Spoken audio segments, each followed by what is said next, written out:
सनी जी, करनाल से।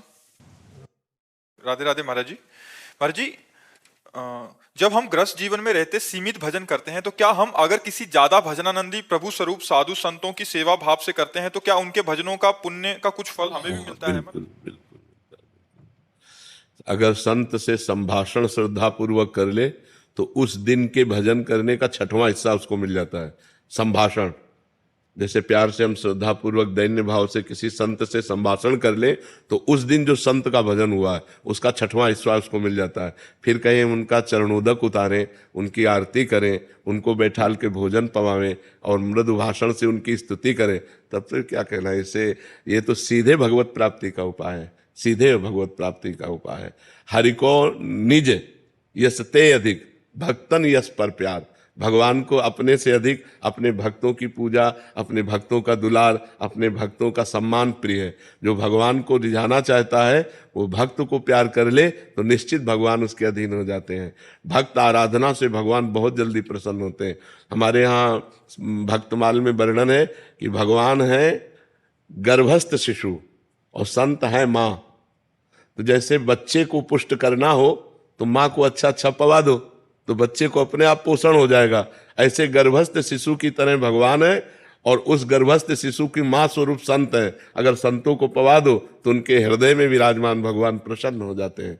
तो संतों की सेवा तो पर है कठिन, संत सेवा है कठिन। बड़े विलक्षण विलक्षण भाव के संत होते हैं। कोई कोई आचार्य कोटि के होते हैं तो कोई कोई विलक्षण कोटि के भी संत होते हैं।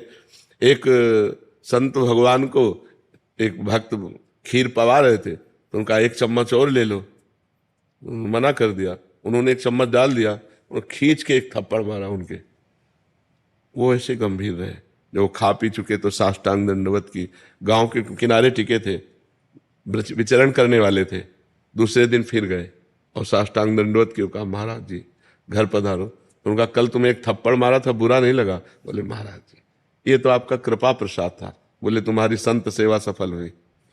तो इतनी क्षमता हो, नहीं तो फिर ये आ जाए ना हम एक चम्मच खीर ही तो और ज्यादा डाला था, कोई जहर थोड़ी डाला था, तो थप्पड़ क्यों मार दिया। संत से गर्मी दिखा दे, लेकिन नहीं, दास स्वभाव से। अलग अलग संतों का स्वभाव होता है। अगर हम संत सेवा कर ले गए तो भगवान अधीन हो जाएंगे, पक्का समझो।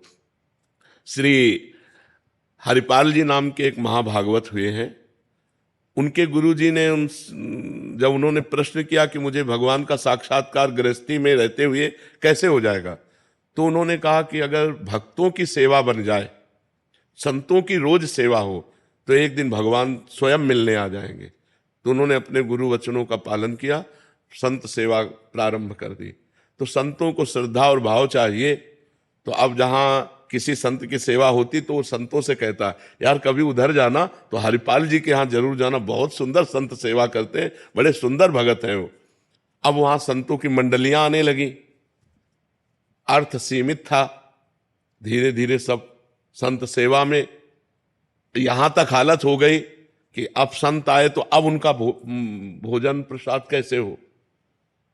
तो उन्होंने विचार किया कि अब मैं चोरी करूंगा। जंगल का रास्ता था तो खड़े हो जाते और जो निकलता तो मारते नहीं थे, पर दूर से भाला दे। अगर कंठी तिलक है तो नहीं, और रामकृष्ण बोल दिया तो नहीं, अरे राम, तो फिर नहीं, फिर जाओ, फिर चोरी।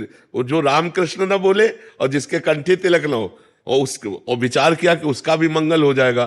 तो ₹1, ₹2, ₹4 जो मिलता उससे जाके अन्न लाते और संत को पवाते। अब ये धीरे धीरे प्रचार प्रसार हो गया कि अगर राम बोल दे, अगर गले में कंठी हो तो इधर चोरी नहीं होगी, नहीं तो चोर सब चुरा लेते हैं। तो अब वो जो निकले उस रास्ते से तो राम ही राम कहते निकले। अब चोरी वाला भी काम खत्म। अब संत वहां, तो एक दिन वो बहुत अंदर से विचार किए कि क्या करूं। गांव के बाहर बैठे, अब जो निकले वहां से राम राम राम, क्योंकि पता है इस गली में चोर लगते। तो अब वो बैठे विचार, अगर आज मुझे कुछ ना मिला, हमारे संत भगवान भूखे चले जाएंगे तो हमारा वर्षों का नियम टूट जाएगा। भगवान का चिंतन कर रहे थे। द्वारिकाधीश भगवान सजने लगे, ये हार, ये करधनी, ये बाजूबंद, सब स्वर्ण आभूषण। रुक्मिणी जी ने कहा प्रभु आज कहीं जा रहे हो क्या? बोले एक विचित्र भक्त है, उसके दर्शन देने जा रहे हैं। तो कहा प्रभु हम भी चलेंगे आपको? बोले जरूर चलो। पर पूरा श्रृंगार कर लो। रुक्मिणी जी ने भी पूरा श्रृंगार किया, भक्तमाल जी में चरित्र है, पूरा श्रृंगार किया रुक्मिणी जी ने भी। पर कहा देखो नाराज मत होना, हमारा भक्त विचित्र है और कोई भागवतिक चिन्ह नहीं, कोई तिलक नहीं, कोई कंठी नहीं, और परस्पर व्यापार की चर्चा करनी है। रुक्मिणी जी ने कहा ऐसा कौन भक्त की भगवान की चर्चा नहीं कर ली, तो कंठी तिलक नहीं, कोई भागवतिक चिन्ह नहीं, बस संसारिक वार्ता करनी। जो ही झनन भनन करके भगवान प्रकट हुए रुक्मिणी जी के।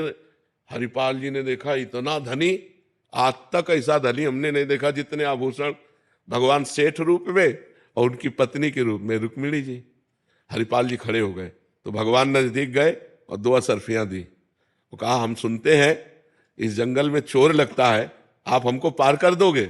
अरे बोले भाग्य खुल गए, हम तो पारी कर देंगे। तो उन्होंने सोचा ये तो बहुत अच्छा हुआ, 2 असरफी पहले मिल गई और सारे आभूषण रास्ते में उतरवा लेंगे इनसे। बीच रास्ते में जब जंगल में पहुंचे तो भाला उठाया और भगवान की तरफ किया, कहा सारे आभूषण उतारो। भगवान तो आए थे उतारने के लिए, संत सेवा के लिए, देने के लिए। रुक्मिणी जी से, रुक्मिणी जी ने कहा सुदर्शन चक्र को याद करो। बोले इस समय सुदर्शन चक्र नहीं, बोले यही वो भक्त है जिसके लिए हम आए हैं।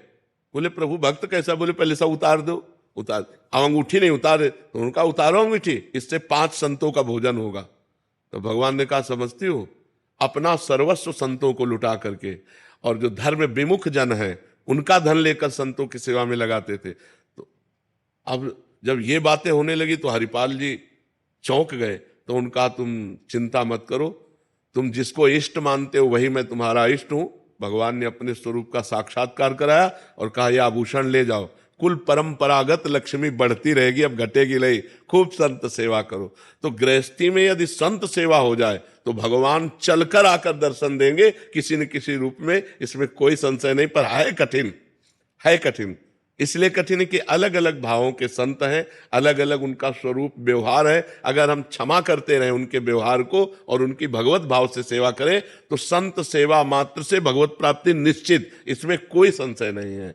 अजहू सोच विचार के गई भक्तन पद ओट, हरि कृपाल सब पाछली क्षमिहे तेरी खोट। आज जो हम संत बने बैठे हैं इसमें संतों की ही कृपा है। हमारे घर में संत जन जाते रहते थे, उनकी जूठन मिलती थी, उनका चरणामृत मिलता था। तो संतों की कृपा हो जाए तो संत बना दे, तो संत के वेश में इस मार्ग में चल पड़े। संतों का चरणामृत तो संतों की जूठन से ही ये शरीर भगवत मार्ग में बचपन से चला है। क्योंकि बचपन में संत घर जाते थे तो उनका जूठन खाने को मिलता, उनका चरणामृत मिलता, उनका वचनामृत मिलता। तो यही निश्चय हो गया कि जीवन में सत्य विषय एकमात्र भगवान है, भगवान को प्राप्त कर लेना ही जीवन का परम लाभ है। निकल पड़ी यात्रा। 13 वर्ष की अवस्था से इस मार्ग में भगवान ने स्वीकार कर लिया। संत कृपा से ही आज तक किसी का भी मंगल हुआ है तो संत कृपा से हुआ। मत कीरति गति भूति भलाई, जब जेहि जतन जहां जेहि पाई, सो जानो सतसंग प्रभाऊ, लोकहु वेदना आनु पाऊ। किसी की गति मति अगर उन्नति हुई है, भागवतिक परमार्थिक लौकिक भी, तो संत कृपा से हुई है। इसलिए बड़ा भाग्यशाली है वो व्यक्ति जो संतों को देखते ही झुक जाए कि हमारे भगवान के जन हैं, और कोशिश करे कि हमारे घर तक पधारे और हमारे यहाँ प्रसाद पाएं, हम इनकी चरण सेवा करें। हमारे भाव सच्चे हैं तो हमें कोई ठग नहीं सकता। भगवान वो व्यवस्था कृपा शक्ति से करते हैं कि उसके पास वही जाएगा जो सच्चा संत होगा।